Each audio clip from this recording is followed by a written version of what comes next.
إلا الله لا إله إلا الله حق لا إله إلا الله لا إله. پروردگار، میں نے ایک بے آب و گیا وادی میں اپنی اولاد کے ایک حصے کو تیرے محترم گھر کے پاس لا بسایا ہے. پروردگار، یہ میں نے اس لیے کیا ہے کہ یہ لوگ یہاں نماز قائم کریں، لہذا تو لوگوں کے دلوں کو ان کا مشتاق بنا اور انہیں کھانے کو پھل دے، شاید کہ یہ شکر گزار بنا. یہ شہروں کی ماں مکہ مکرمہ کے قیام کے وقت کی دعا تھی جو حضرت ابراہیم علیہ السلام نے بی بی ہاجرہ اور اپنے صاحبزادے حضرت اسماعیل علیہ السلام کو سنگلاس پہاڑیوں کے درمیان آباد کرتے وقت کی، اور اللہ کی مدد سے اس طویل گھر کو تعمیر کیا.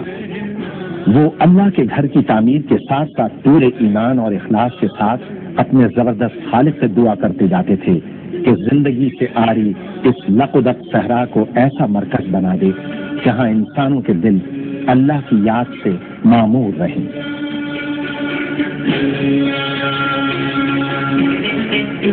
جب رسول اکرم صلی اللہ علیہ وآلہ وسلم نے مکہ مکرمہ کو فتح فرمایا اور اللہ کے گھر کو بتوں سے پاک کیا تو مسجد الحرام شہر کے وسط میں ایک کھلی عمارت تھی. اس کے گرد 4 دیواری نہ تھی اور اس کا رقبہ صرف 2000 مربع میٹر تھا. 17 ہجری میں سیلاب کی وجہ سے جب مسجد الحرام کو نقصان پہنچا تو خلیفہ دوم حضرت عمر فاروق رضی اللہ تعالیٰ عنہ نے مسجد کی مرمت کرائی، اس کے گرد 4 دیواری تعمیر کرائی اور رقبے میں 500 مربع میٹر کی توسیع کی. 26 ہجری میں ان کے جانشین حضرت عثمان غنی رضی اللہ تعالیٰ عنہ نے 1700 مربع میٹر کی مزید توسیع کرائی.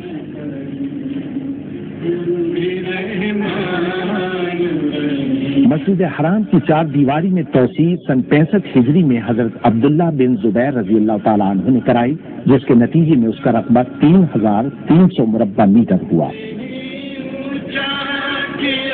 سن 137 ہجری میں ابو جعفر المنصور نے مسجد حرام میں 5300 مربع میٹر کا مزید اضافہ کیا. اس کے بعد خلیفہ محمد المہدی کی زیر نگرانی توسیع میں مسجد کے رقبے میں 15000 مربع میٹر کا اضافہ ہوا. خلیفہ المقتدر عباسی نے 1300 مربع میٹر کا اضافہ کرایا.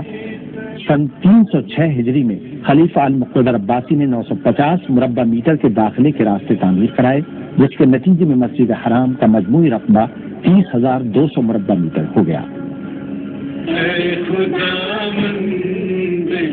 جس کے بعد اس کے رقبے اور حیت میں 1000 برس تک کسی قسم کی تبدیلی نہیں کی گئی.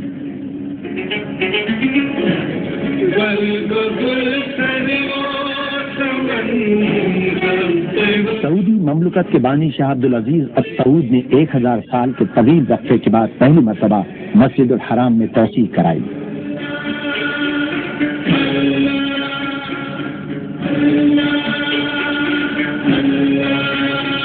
اسلام کی سربلندی اور مسلمانوں کی فلاح و بہبود کے لیے شاہ عبدالعزیز کی لگن اور جذبے کو اس خیال نے مزید تقویت بخشی کہ مستقبل میں مسجد حرام میں بے پناہ لوگ آئیں گے اور قدیم شہر مکہ مکرمہ کی حیت تبدیل ہو کر رہ جائے گی.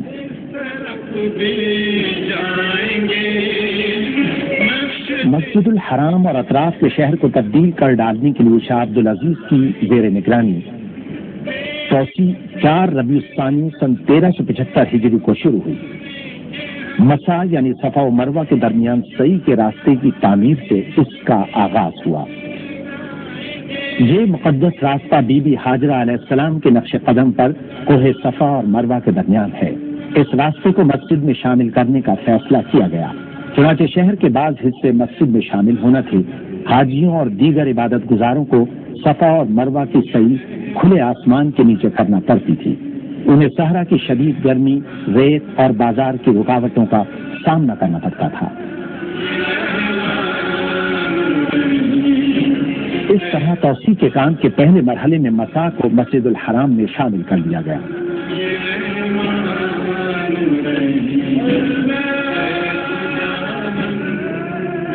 مسا کی تعمیر توسیع کا پہلا مرحلہ تھی جسے اس طرح ڈیزائن کیا گیا کہ وہ موجودہ ڈھانچے سے مطابقت اختیار کر جائے۔ اس تعمیر کے نتیجے میں مسجد الحرام کا رقبہ 30,200 مربع میٹر سے بڑھا کر 1,52,000 مربع میٹر تک کیا جانا تھا۔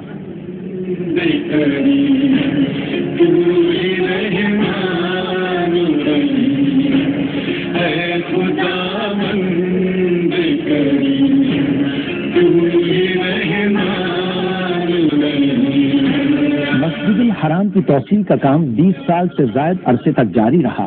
مسجد کے آس پاس واقع قدیم روایتی شہر کے مکانوں اور عمارتوں کو پہلے منہدم کیا گیا تاکہ شاندار تعمیراتی کام کے لیے راہ ہموار کی جا سکے، جبکہ مطاف سے قدیم عمارت کو صاف کر دیا گیا جس میں آب زمزم کے کنویں کا بالائی حصہ بھی شامل تھا، جسے مطاف کے نیچے دوبارہ تعمیر کیا گیا۔ عمارت کے ڈھانچے میں تبدیلی سے اس کی گنجائش ایک وقت میں 3,500 سے بڑھ کر 30,000 نمازیوں کے قریب ہو گئی۔ سن 1396 ہجری میں جب یہ عظیم الشان اور پرشکو عمارت مکمل ہوئی تو اس میں مجموعی طور پر 3 لاکھ افراد نمازیں اور دیگر عبادات آرام و سکون اور پورے خشوع و خضوع کے ساتھ کر سکتے تھے، لیکن پہلی سعودی توسیع کی تکمیل کے ساتھ ہی سعودی عرب اور مسلم دنیا میں بے پناہ معاشرتی تبدیلیوں کا آغاز بھی ہو گیا، جس کے نتیجے میں انگنت عازمین حج مکہ مکرمہ آنے لگے۔ یوں مسجد حرام اور شہر پر دباؤ میں بے پناہ اضافہ ہو گیا۔ ان تبدیلیوں سے عہدہ برا ہونے کے لیے سعودی حکومت نے مسجد الحرام کی سہولتوں میں اضافے کے پروگرام پر عمل درآمد کیا، جس میں مطاف کے راستے کے خالص اور سفید سنگ مرمر سے تبدیلی بھی شامل تھی۔ اس سنگ مرمر کی خوبی یہ ہے کہ اس کی بدولت شدید گرمی میں بھی پیر ٹھنڈے رہتے ہیں۔ سن 1406 ہجری میں خادم حرمین شریفین شاہ فہد بن عبدالعزیز السعود نے پہلی سعودی توسیع کے دوران تعمیر کی جانے والی چھت کی تزئین و آرائش کی ہدایت کی تاکہ مزید 84,000 نمازیوں کی گنجائش نکالی جا سکے۔ خادم حرمین شریفین نے مسجد الحرام کی عمارت کی حدود کے باہر 5 ایسکیلیٹرز کے لیے اضافی عمارتوں کی تعمیر کا بھی حکم دیا۔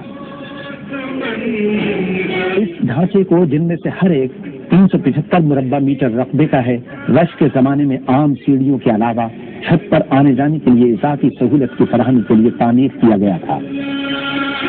ان ایسکیلیٹرز کی تعمیر کا بنیادی مقصد خاص طور پر ضعیف افراد اور بچوں کو پہلی منزل اور چھت کے علاقوں تک آمد رفت کی سہولتیں فراہم کرنا تھا۔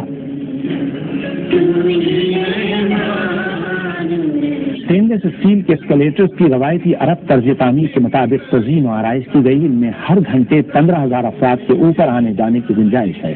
پہلی سعودی توسیع کے بعد کی جانے والی ان تبدیلیوں کے نتیجے میں مسجد الحرام کی گنجائش بڑھ کر 4 لاکھ افراد ہو گئی۔ جدید کمرشل فضائی ٹرانسپورٹ کے آغاز کے بعد حجاز مقدس آنے والے عازمین حج کی تعداد میں بے پناہ اضافے کے بعد ایک مرتبہ پھر بہترین منصوبہ بندی کی ضرورت محسوس کی گئی۔ 2 صفر سن 1409 ہجری کو خادم حرمین شریفین نے مسجد الحرام کی گنجائش کو دگنا کرنے کے منصوبے کا سنگ بنیاد رکھا، جنہیں اللہ تعالیٰ مومنین کی مستقبل کی نسلوں کی خدمت اور اسلام کی سربلندی کے لیے قائم و دائم رکھے۔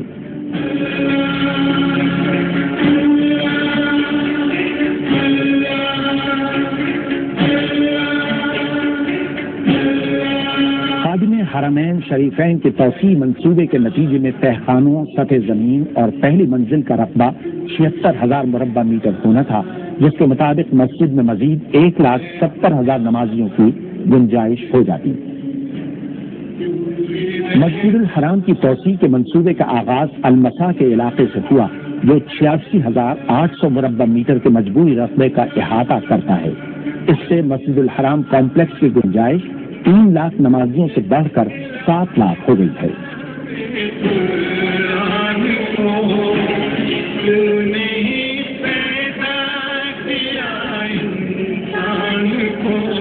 تعمیر کے کام کے آغاز سے کئی برس قبل مسجد سے ملحق سوق صغیر کو منہدم کر دیا گیا تاکہ نئی توسیع کے لیے جگہ نکالی جا سکے۔